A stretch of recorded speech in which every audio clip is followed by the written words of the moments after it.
zotsatira zakafukufuku wina zikusonyeza kuti amalawi 41 mwa 100 aliwonse atha kusankha apita mutharika pa chisankho cha mtsogoleri wa dziko. Institute for Public Opinion and Research IPO ndiyo achita kafukufuku amene akusonyezanso kuti amalawi 31 pa 100 aliwonse akufuna Lazarus Chakwera. Mkulu wa bungweli Michael Chasuka walengeza zotsatira zakafukufukuyu lachinayi mu mzinda wa Blantyre. Amalawi 2,400 kuchokera maboma onse a dziko lino kupatula Likoma atatenga nawo mbali pakafukufukuyu. Daniel Zimba ali ndi zambiri mripotili.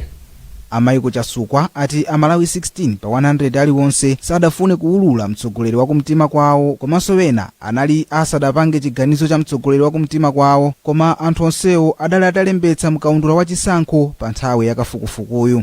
Iwo atsindikanso kuti zotsatira za kafukufukuyu sizikulosera mmene zidzakhalire pa chisankho cha chaka chino, koma kungoonetsera za mmene anthu akufunira patsogolo pa chisankhocho, ndipo atsindika kuti zotsatirazi sizinakhudzidwe ndi ndale munjira ina iliyonse. Kafukufuku sanachitidwe kunena kuti tipange benefit ya chipani chilichonse. Ayi, mukumbukira bwino kuti 2020 ayiponso inapanga kafukufuku. 2020 malizatsi tinazatulutsa kutangotsala mwina 1 week 2 weeks kuti zisankho zichitike. Ulendo uno tapanganso ansanga ndithu izitu kupanga even kuthandizanso zipani zomwezo kunena kuti kodi campaign messaging anayenera kumayenda bwanji. Koma poyankhula lachitatu ku Lilongwe, mmodzi wa akuluakulu ku chipani cha MCP adanena kuti chipani cha DPP ndicho chikukonza kafukufuku osiyanasiyana mdziko muno ngati njira imodzi yokopera anthu. Ishmael Milanzi ndi mmodzi wa akuluakulu ku chipani cha DPP. Tazilandira mosakhutisidwa kwambiri kutengera kuti kafukufuku anachitika nthawi yoti Professor Arthur Peter Mutharika anali asanayambe kupanga kampeni. Ndipo mwapanga kampeni zaoneka kuti pa ground zinthu zasintha, pomwe survey inapangidwa nthawi yoti Professor Arthur Peter Mutharika anali asanayambe kupanga kampeni, kutanthauza kuti izizi sizikuonesa chithunzithunzi chenicheni cha mmene zilili pa ground. Ndipo Asalim Karim, yemwe ndi mlembi wa mkulu mu chipani cha Malawi Forum for Unity and Development chomwe chili pa mgwirizano ndi chipani cha PP, ati zotsatira za kafukufukuyo zikuonetsa kuti zofuna za anthu mdziko muno pa yemwe akuyenera kudzalamulira dziko lino kuyambira pa 16 mwezi uno zikusinthasintha kwambiri. Kafukufuku watsopanoyi wapeza zotsatira zofananira nako ndi kafukufuku wa posachedwapa wa IPO komanso Afrobarometer, yemwe adaonetsanso kuti Mutharika ndiwo akufunidwa ndi anthu ochuluka mdziko muno.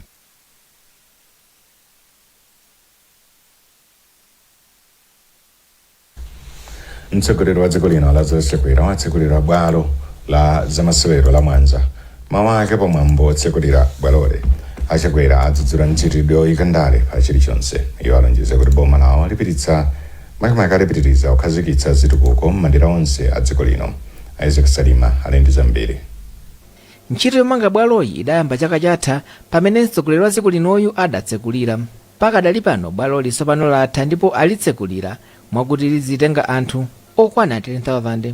Mtsogoleri wa dziko linoyu walamulanso kuti bwaloli kuyambira pano lidzitchedwa dzina lakuti Joyce Chitsulo Stadium ngati njira imodzi yolemekeza malemu Joyce Chitsulo amene adaliphunga ku nyumba ya malamulo wa dera la Kuzambwe mboma la Mwanza ndipo adamwalira mwezi wa Juni chaka chino. Chakwera poyankhula adati dziko lino likuyenera kupewa ntchitidwe yomangochita ndale nthawi zonse, ponena kuti izi zachititsa kuti dzikoli lititimire pa nkhani za chitukuko. Zoamana Malawi chitukuko chifukwa cha mtima wosangana mitundu simpangana awa.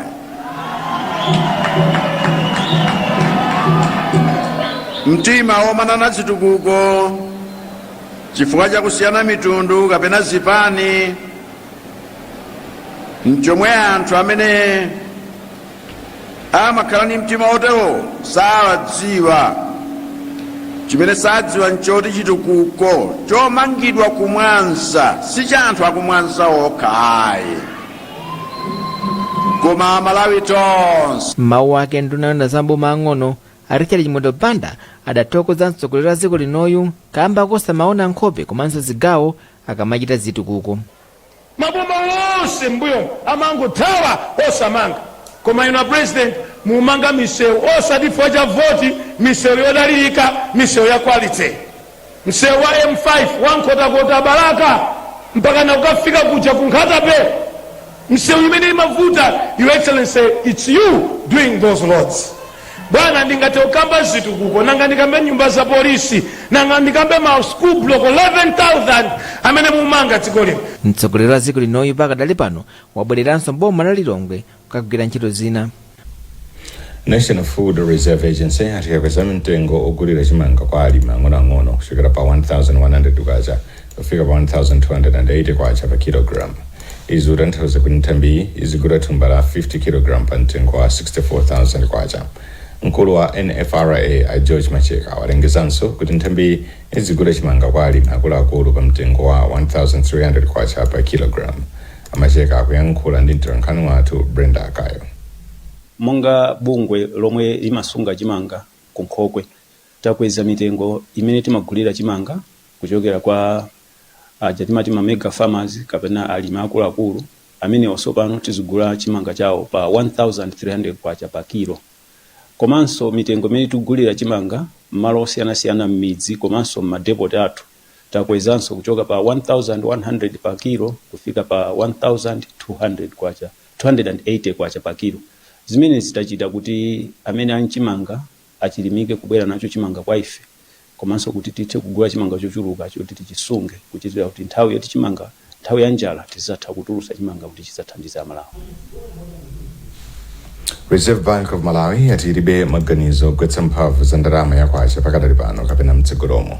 Muthenga wake pa tsamba lake la Facebook lachinayi banki iyi ati ndiyozipereka poonetsetsa kuti ndalama yakwacha ndiyokhazikika pa msika.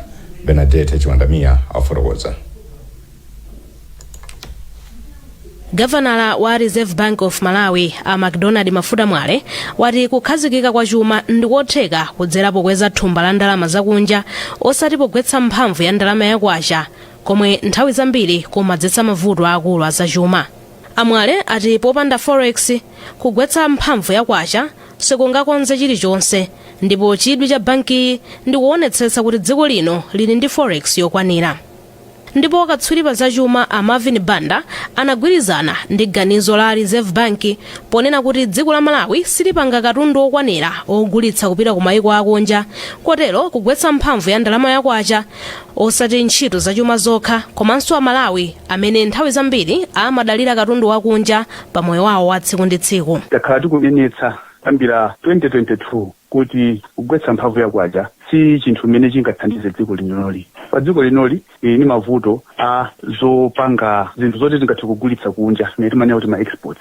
Chifukwa chokuti zimene zozo nimene zingapangitse kuti economy inoyo ipindule osati kugwetsa kwacha. Koma ngati dzikoli lilibe zinthu zogulitsa kunja zokwanira olumuta kugwetsa kwacha chotani anthu amene angachakwale ndi a Malawi okha. Posachedwa apa bungwe la International Monetary Fund lidalangiza dziko la Malawi kuti ligwetse mphamvu yakwacha pofuna kuifananitsa mphamvu ndi mmene zinthu zilili pamene ikusintha pa 1,751 kwacha pa dola iliyonse ku Reserve Bank koma pa msika osavomerezeka ndalama yakwacha ikusintha pafupifupi 4,500 kwacha pa dola imodzi.